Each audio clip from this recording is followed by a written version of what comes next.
Halo, halo, halo anak muda. Hari ini saya akan menyampaikan informasi yang sangat menginspirasi kaum milenial.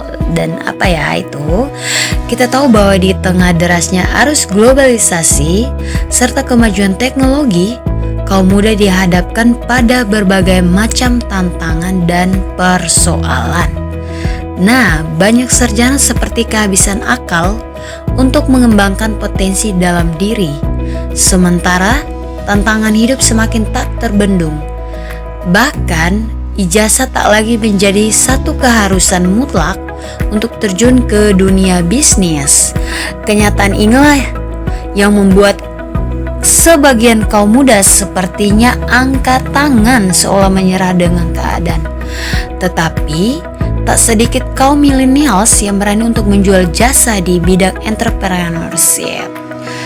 Tari salah satu seorang wanita karir kaum milenial asal Kabupaten Malaka yang cukup berani untuk maju sebagai pengusaha muda.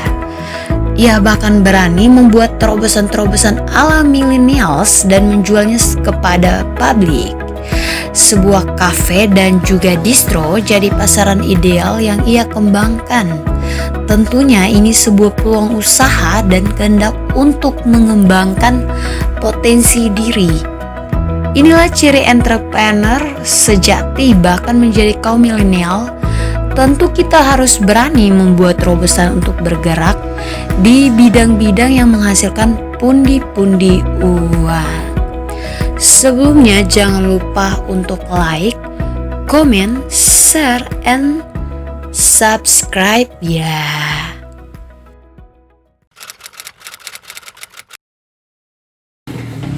Jadi sebelumnya tahun 2014 itu saya kerja di rumah.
Tambah etalase, beli tambah barang, jadi isi kasih penuh. Sudah lumayan.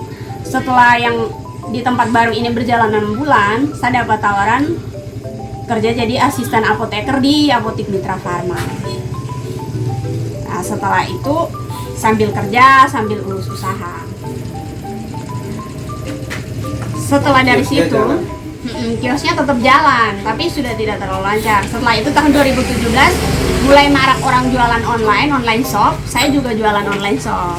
Jadi jualan baju-baju. Jadi kita modal lah ambil dari postingannya. Kayak sekarang kan banyak aplikasi-aplikasi toh. Jadi tinggal kita ambil barangnya, kita posting, ada yang mau tinggal kita pesan gitu. Jadi waktu itu karena mungkin yang jualan online shop ini kan belum terlalu banyak. Jadi saya pelanggannya lumayan banyak. Nah, karena saya kerja di apotik, rumah kan di Nailera, rumah di arah Kebolan, jadi lumayan jauh lah ke sini. Karena kebetulan pelanggan ini banyak, jadi kadang saya misalnya dari masuk jam 8 nih, pulang jam 1. Pelanggannya di Wemasa atau di Biskama gitu. Saya sudah sampai di rumah, mereka telepon mau ambil barang, sedangkan saya sudah sampai di rumah.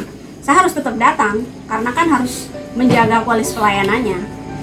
Jadi karena begitu berjalan terus kan saya capek. Kalau misalnya satu hari itu saya harus bolak-balik beton kayak 3 kali atau 4 kali toh. Jadi saya berpikir kalau misalnya saya punya kayak distro gitu, saya punya tempat usaha sendiri di beton kayaknya asik begitu. Jadi saya tidak perlu terlalu yang kayak capek bolak-balik. Saya cukup tunggu di tempat, terus mereka datang. Jadi sudah akhirnya dengan modal yang saya kumpul sedikit, datanglah kontrak tempat ini, terus bangun tempat ini, sudah. Akhirnya ada distro ini.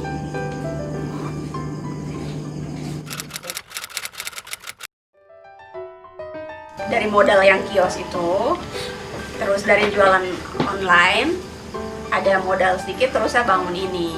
Dengan tujuan supaya saya jangan capek bolak-balik, harus kayak pelanggannya ini dari Biskama nih, dia datang saya harus dari Nailera ke sini. Kalau misalnya ada yang datang lagi saya harus begitu. Jadi biar saya punya tempat. Jadi kalau misalnya saya tinggal sediakan barangnya, mereka tinggal datang. Saya posting, mereka tinggal datang gitu. Jadi aksesnya itu lebih cepat.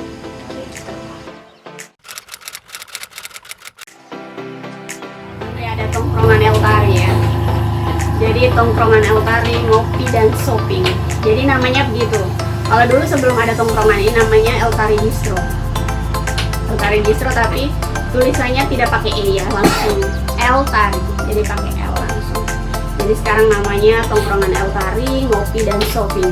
Jadi di sini bisa ngopi sambil lihat-lihat kalau misalnya ada yang suka sekalian shopping. Jadi awal pertama ada ini tuh karena saya jaga sendiri, terus kadang misalnya sepi itu saya bosan gitu, tapi saya tidak kepikiran untuk bikin tempat ngopi, kepikirannya untuk jualan jajanan untuk anak-anak SD. Berawal dari satu kisah di mana saya patah hati. Itu saya benar-benar yang saya butuh sesuatu yang lain nih, jangan di Malaka begitu, saya harus ke tempat yang lain dan saya butuh sesuatu untuk bisa hilangkan sakit hati ini gitu. Kayak patah hati sekali yang galau sampai distro saja mungkin tidak terurus gitu, sampai saya malas posting karena kan kalau jualan kan harus posting gitu.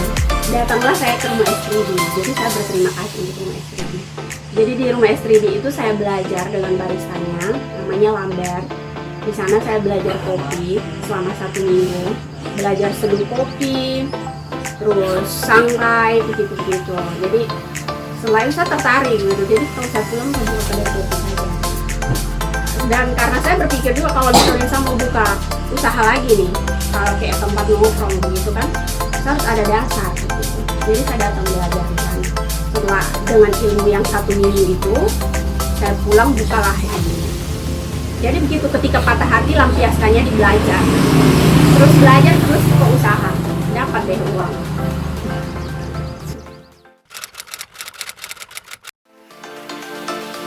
Oke, jadi kalau untuk pemasarannya, karena sekarang kita ada media sosial, jadi saya promosi di Facebook, di IG, di WhatsApp, jadi kayak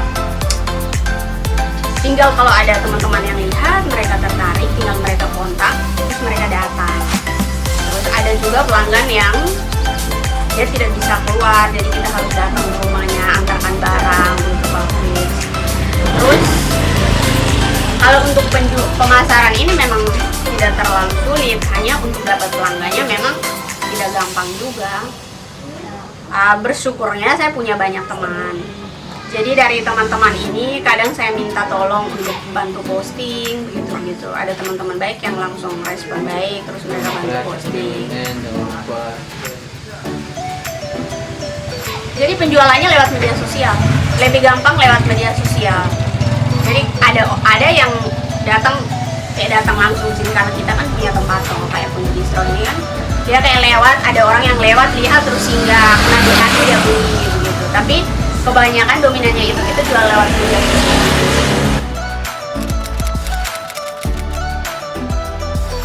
Oh, namanya El Tari. Jadi Tari itu satunya nama panggilan di rumah. Kalau El itu ada nama santai yang saya favoritkan, nama pelindung lah gitu. Dan itu nama yang saya suka, dan itu cita-cita kalau misalnya nanti kalau menikah nih, kalau punya anak nih namanya El. Ya. Namanya El itu. Saya tidak peduli sih berapa orang yang punya nama yang sama, tapi saya cinta nama itu.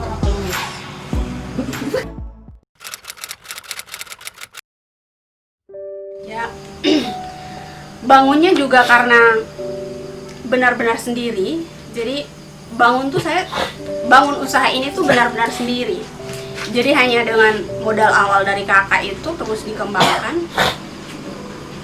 Puji Tuhan, mungkin karena saya kerjanya pakai hati, terus karena hobi juga, terus karena cinta juga dengan usahanya. Jadi sampai saat ini masih lancar.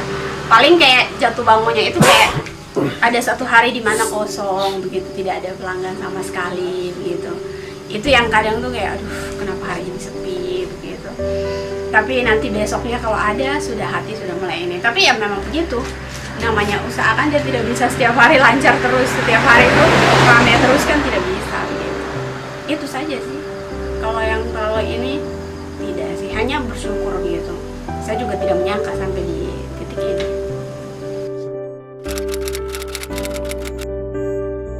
Mimpi kedepannya ini sudah dalam rencana sih, 2 bulan atau 3 bulan ke depan.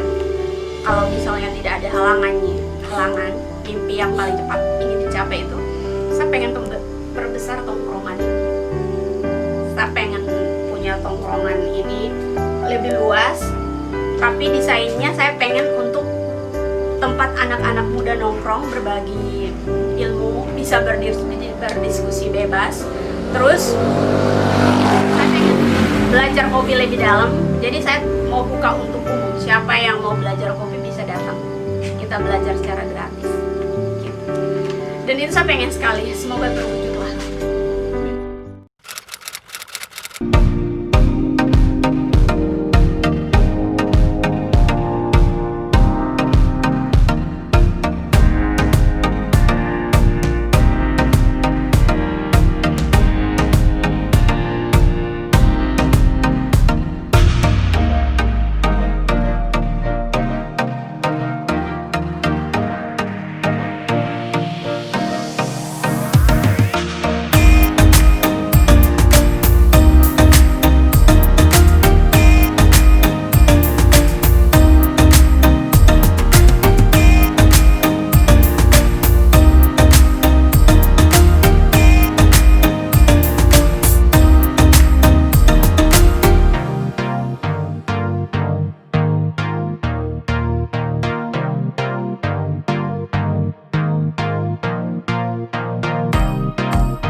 Karyawannya dan tetap disuruh, ingat itu.